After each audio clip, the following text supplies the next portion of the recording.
All parents know that preschoolers have some very odd ideas. Tonight, this will glow in the dark, Emma.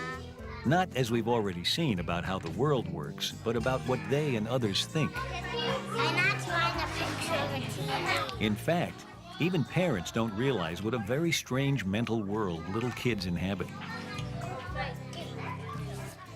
All right, you know what? This is University of Toronto psychologist Philip Zalazo about to play a card game with 3-year-old Jonathan.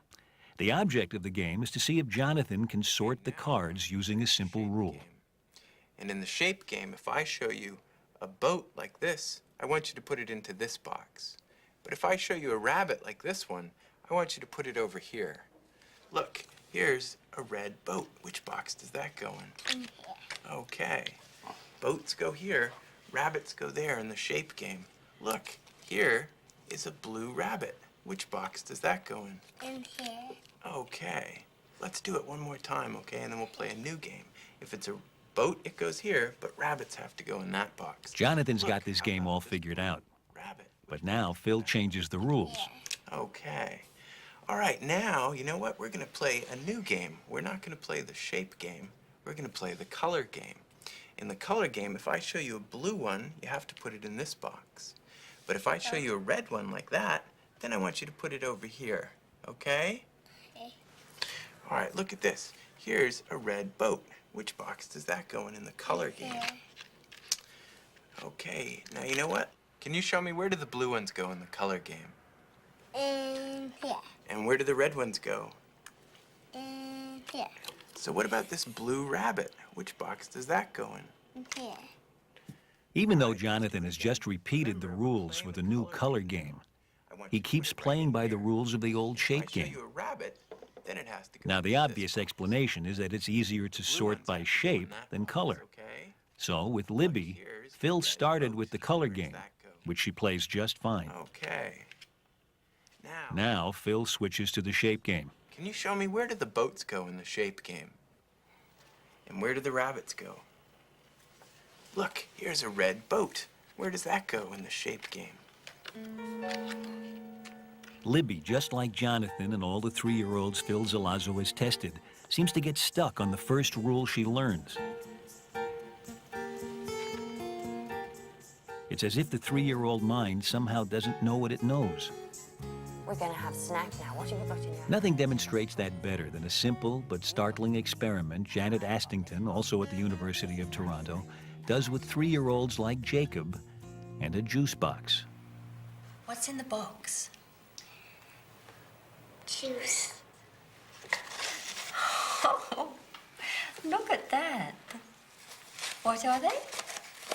Books. Jacob calls the ribbons ropes, which is fine because it's the next question that counts. What did you think was inside the box before I turned it over? Ropes. Ropes. It's surprising when you think, well, surely they can remember. You know, if they just said juice a moment ago, it's really surprising when they say that they thought that there were ribbons in there. And you realize that they just don't think about the world in the same way that we do. Okay. Sorry, Jacob. Not only is Jacob now convinced he always thought there were ropes in the box, he also believes if he thinks something, so must everyone else. Jessie hasn't seen inside this box. What would Jessie think is inside before I turn it over? Ropes. The innocence of the 3-year-old mind is both wonderful and a little spooky. And it's led Toronto's Tom Keenan and David Olson to play an elaborate game to find out if young children understand deception. One of the players is 3-year-old Ross. So, this is John, and this is his big sister, Katie. And that's John's mother, John and Katie's mother. And I want you to pretend that they're real people, just like you and me, okay? Now look at John. John has big feet. And Katie has little feet. Now watch what happens when they walk through the flower. They make footprints. Okay. Do you see the footprints they make? Now, can you tell me which footprints are John's footprints? Which ones did he make? That's right, those are John's footprints. Okay, now can you point to Katie's footprints? Which ones did Katie make? Very good. Okay, now, what we're gonna do is I'm gonna tell you a little story about Katie and John. I just have to take their shoes off. The story takes place in the family's kitchen. Mom spilled flour all over the floor while baking the muffins that John and Katie now can't wait to eat. So they ask Mom if they can have some muffins. But Mom says, you can't have muffins right now. Dinner's almost ready. So Katie and John go back to their bedroom. Now, Mom hears the phone ring. So she goes downstairs to answer the phone. And when she's downstairs, she can't see us and she can't hear us, okay? Okay, now, you know what Katie does?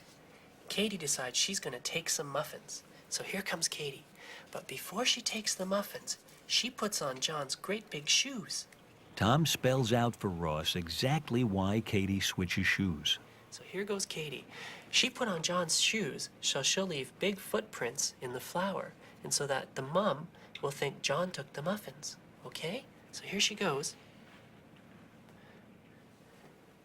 Now Katie grabs the muffins, and she eats them all up. Now, Katie hears her mother coming back, so she runs off to the bedroom. And here comes Mom. Now Mom sees that the muffins are all gone. And Mom also sees the big footprints in the flour. Now, can you tell me who ate the muffins? Which one ate the muffins? Was it Katie or was it John? Katie. Right. Did Mom see Katie eat the muffins? No, she didn't, did she? Okay, now are there big or little footprints in the flour? Are those the big ones or the little ones? Big ones. They're the big ones, okay. So does John's. Okay, so who will Mom think ate the muffins? Will she think it was Katie or will she think it was John? Katie. Okay. Despite apparently following the logic of the story every step of the way, Those back here now. Ross still can't see that Mom doesn't know what he knows. This belief that thoughts in your head are somehow public knowledge, that what you think everyone thinks, is almost the definition of childish innocence. Mr. Monkey. Watch this wonderful example with psychologist Joan Peskin and 3-year-old Jacob. You're going to choose one of the stickers, and he's going to choose one of the stickers. But he always chooses first, and he always wants the one that you really want. He doesn't care if you're sad. Let's put Monkey into another room so that he doesn't know which sticker you really want. Okay, you tell me, which sticker do you really like? Which sticker do you not want?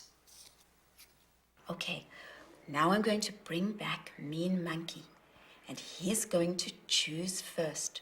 Remember, he always wants the sticker that you really want. He doesn't care if you're sad. So think of what you can do or say so that he doesn't get the one that you really want. Here comes Mean Monkey. Which sticker am I going to choose? Jacob, which sticker do you really want? Oh, well then I'm going to take that one.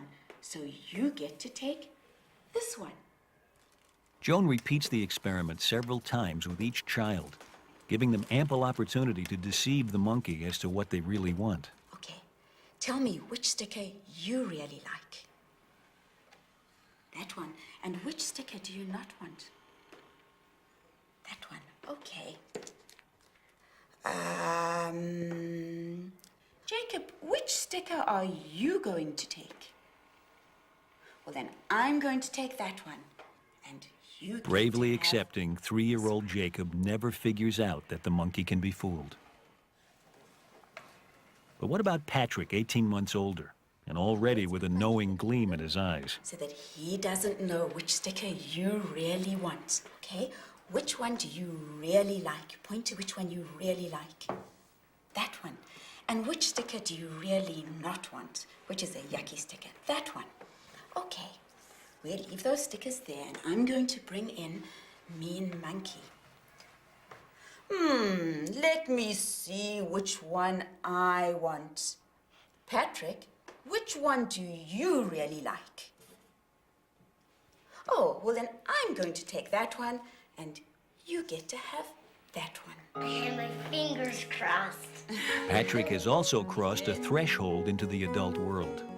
He's now old enough to know that he can think things that others don't, that his thoughts are his alone. From about 4.5 to 5, they suddenly and rapidly get that knowledge. They begin to think about other people's thoughts. They begin to think that somebody can think something different from what they know, that people's thoughts vary, are private, may be incorrect. People can have false thoughts about something that they know to be true. Once you understand that, then you can explain all sorts of things about why people do things which seem strange to you. They're looking for things, and you know that that's not where they are.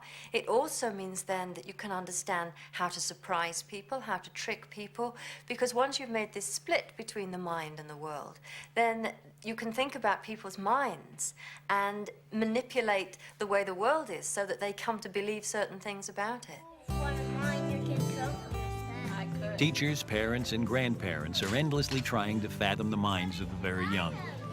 It's no wonder we find it so fascinating and so frustrating. They really are not like us at all.